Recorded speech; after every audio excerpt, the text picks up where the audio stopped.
The village in it with a map and a plan. No place too tidy for this determined man.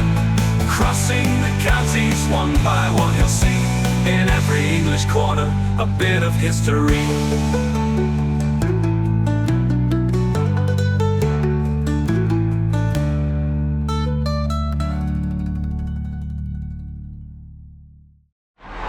Welcome back to the Forest of Dean again, everybody. Now, for this particular episode, I've come high up into the hills above the River Wye. We'll be seeing plenty of interesting landmarks in this one, including a castle. Welcome to St Briavels.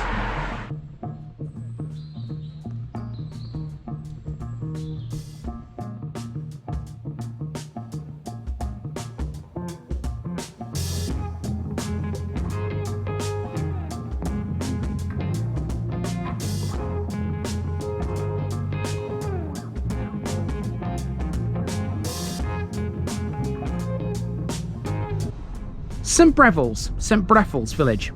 Next up in the Forest of Dean we have the historic village of St Briavels. Although it's spelt Briavels, this is St Briavels because it's named after a much travelled early Christian missionary, Briog, whose name also appears in places as far afield as Cornwall and Brittany. St Briavels was once known as Lydney Parva, which literally means Little Lydney. It's a medium-sized village that sits close to the border with Wales and around 5 miles south of Colford. It stands almost 800 feet above sea level on the edge of a limestone plateau above the valley of the River Wye. In the valley at this point there's an ancient meander, and to the west, Cinder Hill drops off sharply into the valley below. The village is defended by its best known landmark, the crumbling walls of the 12th century St Briavels Castle. The location of this castle is not without good reason.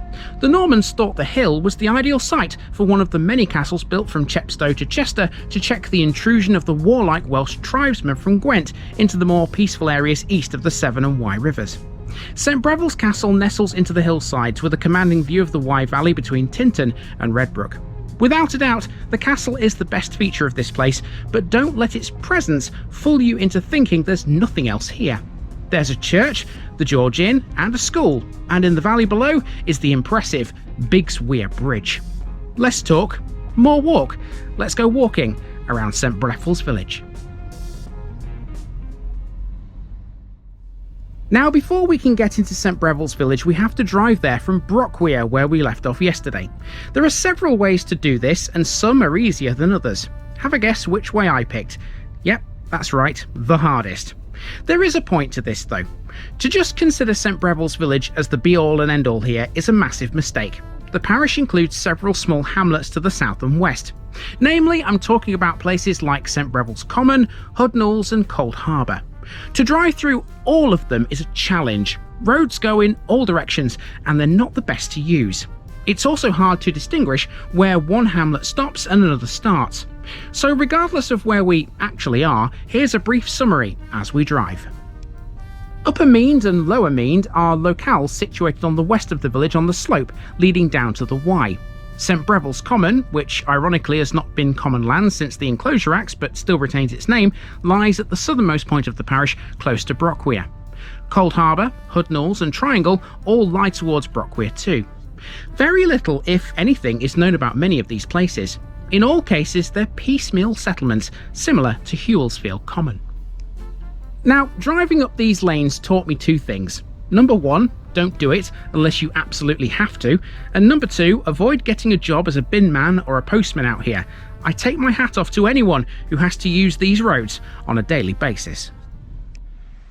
Well, let me tell you folks, you've got to be borderline crazy to live on any of those lanes I've just taken you up. It must be really peaceful out there because there's not much traffic, but whenever you actually want to drive anywhere, it must be really difficult to actually get around. But there you go, some people do like living in said places. Anyway, we've now come into the main village and let's have a little wander around this. It's not the biggest village in the world, this, but it's still got plenty to talk about. Of course, the biggest landmark is St Briavels Castle, which we'll see right at the end of this route. First of all, we're going to head south towards a church. I just want to say before we actually start walking around the village that the name St Briavels in a Welsh accent does sound rather nice. We start on the High Street. This is generally all housing, but we're heading south towards our first landmark, the Congregational Church. St Briavels Congregational Church was founded in the 1860s by a missionary from Bristol. Much has changed in St Briavels that would have astounded its founders. The church has bonds of faith with other congregations, but remains independent. The origins of Congregationalism can be traced back to Puritanism in the 16th century. This movement was a part of the English Reformation, which began when the Church of England separated from the Catholic Church during the reign of Henry VIII. At the end of the road we have the local primary school. Education-wise, there were once 2 small private day schools and a church Sunday school in St Briavels. That's according to records dated 1818. A national school had been established by 1847.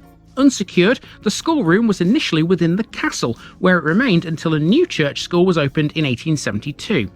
This is that very building. It was built at the instigation of the vicar W.T. Allen, whose architect's son designed the building, and the site was given by W.H. Peel of Aylesmore. In 1910 it was known as St Briavels Parochial School. Children who lived in the southern portion of the parish, i.e. the many hamlets that we've just come through, attended school in Brockwere. I guess it was easier for them to get there rather than here. Now for a wander along the Chepstow road towards the playing fields. It's all modern housing for a short way.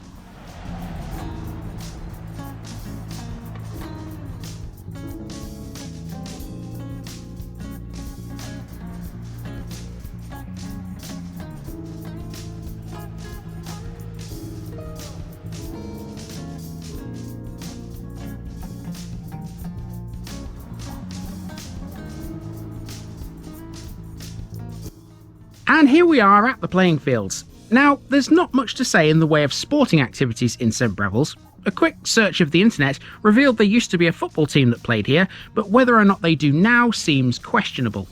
There is, however, a cricket club that play here. St Briavels Cricket Club are members of the Cheltenham, Gloucester and Forest of Dean League. Arguably, the pavilion is the most notable thing here. It holds a very popular and well-established monthly local produce and suppliers market. It's a local farmers market, offering a fine selection of organic vegetables, rare breed pedigree pork, award-winning local cheeses, cider, wine, honey, and a range of delicacies. These are all things that Gloucestershire is known for.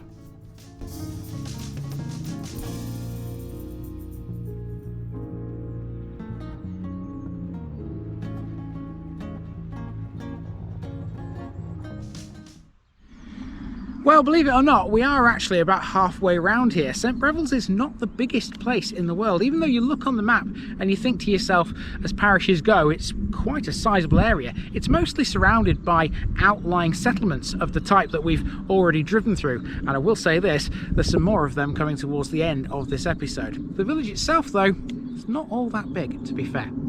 Okay, so we need to get off this playing field and head for that road over there, because over there we're going to find the village shop and we're going to find a pub called the George. While we're here, it's worth mentioning the annual summer fete known as the Carnival, usually held on the second Saturday in June. 5 carnival floats gather and fancy dress contestants congregate around the village green. They then process through the village, finally parking at the bottom of the recreation ground.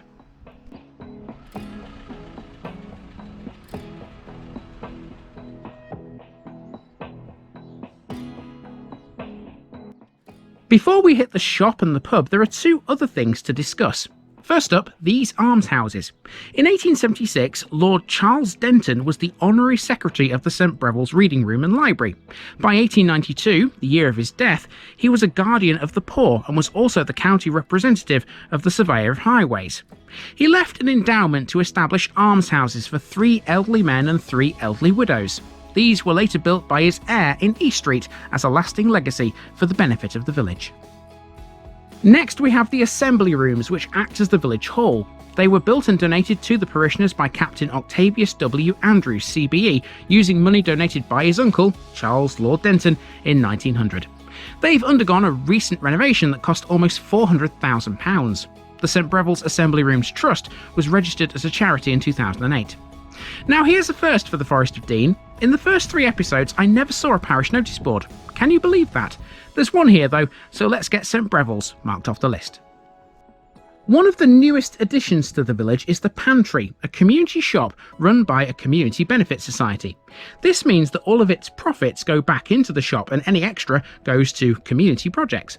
The Pantry was set up in 2014 in what used to be the St Briavels butcher's shop. Since then, there have been several sets of owners and managers. When the most recent decided to leave at the end of 2020, the parish council set up a working group to consider how the shop could be secured for the long term. Cue the dedicated local residents who formed a committee, and with an initial grant of £2,000, the parish council took over the shop. Over the road is the George Inn, a pub with a rich history. A traditional inn that serves a range of drinks and has a warm and friendly atmosphere. Inside it has original beams and a wooden decor, and some say the menu offers great quality pub food. The George Inn is 17th century. It was previously occupied by the seafood restaurant Tall Ships in Gloucester. It was once a popular spot for a 6 o'clock club, which was attended by John Morgan, the BBC television reporter, journalist and opera librettist. Lord Charles Denton was the owner of the George in 1891. It was later acquired by Wadworth & Co. of Devizes in 2007. At the time of writing, the George is Wadworth's only pub in the Forest of Dean and the Wye Valley.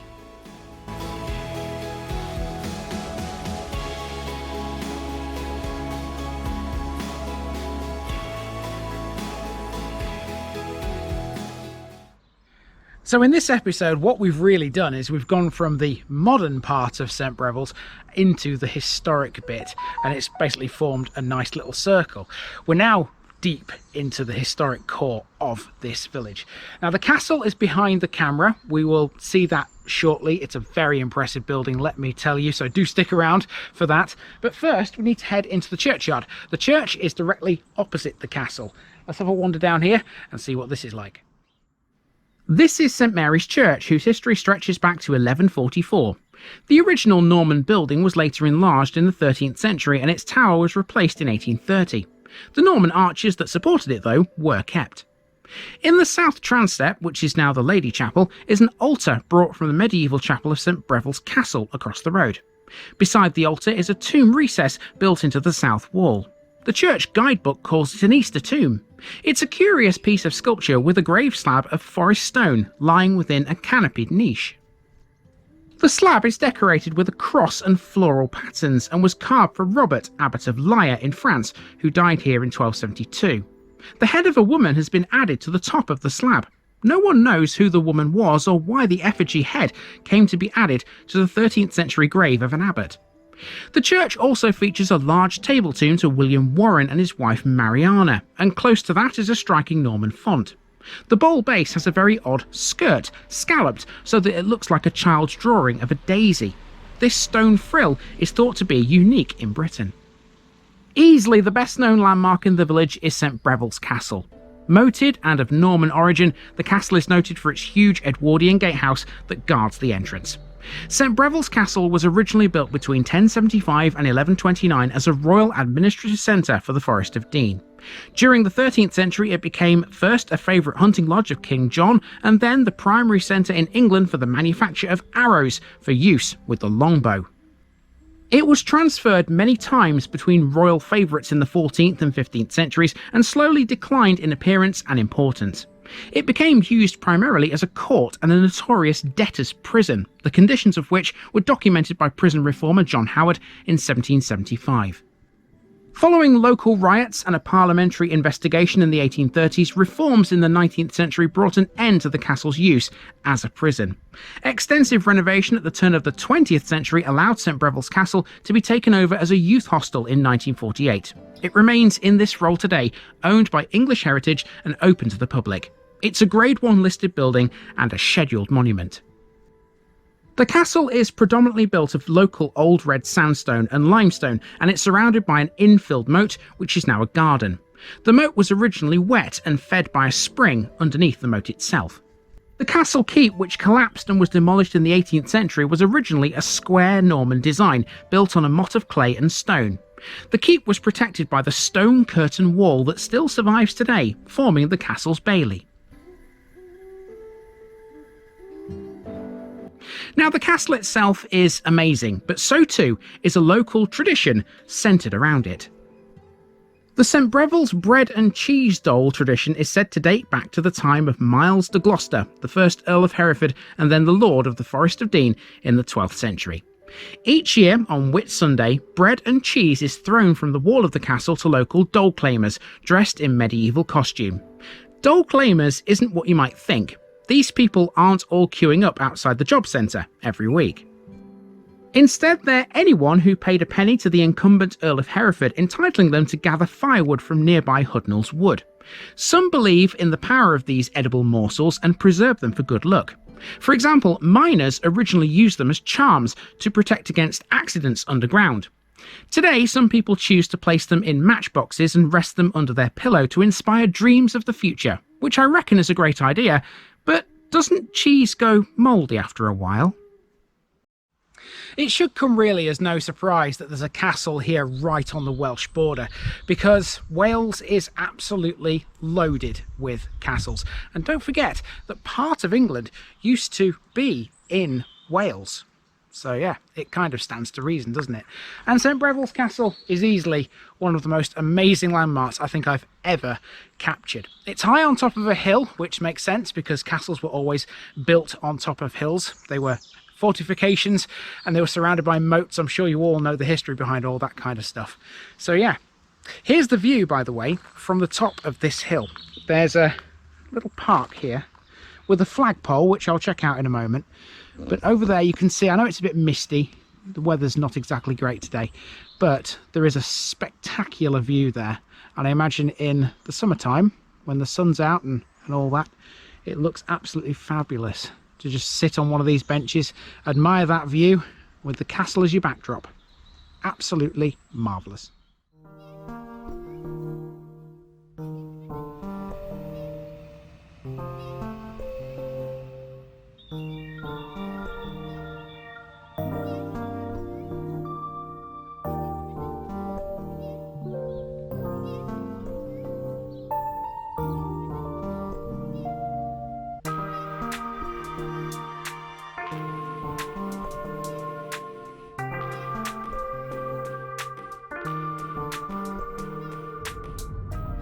Now we've left the village and we're back into the surroundings.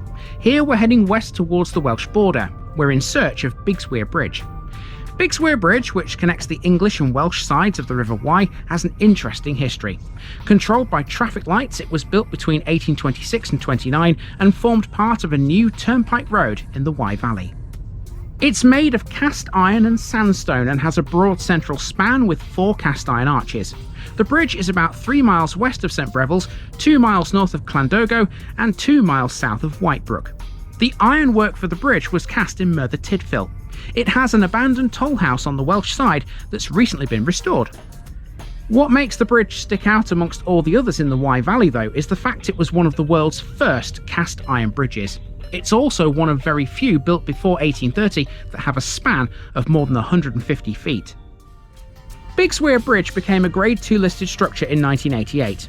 In common with many bridges which cross county or country boundaries, it has 2 listings. There's the Historic England listing for the English side and the Cadder listing for the Welsh side. Incidentally, there's no village at Bigswear. The bridge is about 600 metres upstream of the fishing weir and ford of Bigswear, which is close to Bigswear House.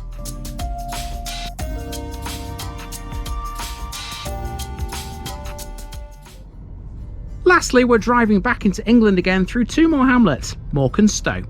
There was known to be a mill at Mork, just above the crossing of the Mork Brook by the old road from St Briavels village, but there may have been more than one in the Middle Ages. In the 1430s, both the Clearwell estate and the Royal Manor were receiving chief rents from mills in the hamlet. By 1775, Mork Mill was part of an estate of the Foley family, and in 1789 it was owned and worked as a corn mill by John Ansley. It continued to grind corn until 1874, when it was bought by the owner of Lindores, a new house built on the site of Mork Farm.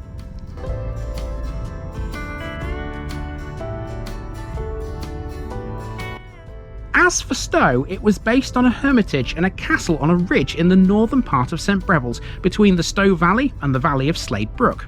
The hermitage was recorded in 1220 when it was served by chaplains appointed by the Crown. The site of the castle was at the northern end of the estate, commanding a route up the Stow Valley from the Wye. What's left today is a substantial circular rampart. Much rubble stonework is strewn around, but some of that may derive from quarrying rather than from buildings. It was all presumably built for the crown soon after the Norman conquest. It's believed it was only occupied for a short period because St Briavels Castle would later be established on a stronger site and one more effective for controlling the Wye crossing at Bigswear. Reading through the history of the hamlet, it also had a minor connection to Greystew Priory. Remember that from the Belton episode in northwest Leicestershire? Isn't it great how all these places somehow link together? See you tomorrow for round 5 out here in the forest.